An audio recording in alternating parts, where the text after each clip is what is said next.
It's a balancing act between establishing credibility and building rapport. It's a balancing act between those two roles that we talked about. What are the two roles? Friendly neighbor me is the one that builds rapport, and business me is the one that establishes credibility.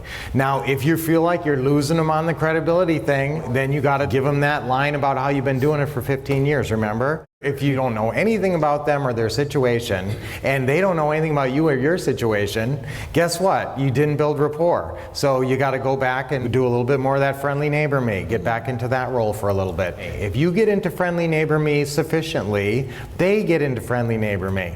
So that's your goal. Remember, when you're getting into friendly neighbor me, your goal is to get them into friendly neighbor me and break down the barriers. And that's where you find out their hot buttons. So you guys have a balancing act, and there's a balancing act going on in this call. You have to kind of play the seller the right way. And this is where you got to have kind of a sense and listen to them and get a sense of where they're coming from. Who wants to come up next? We love it when you like a clip. It's even better when you leave a comment. Plus, you can be nice and share it with others. And remember to subscribe to get notified of new great videos.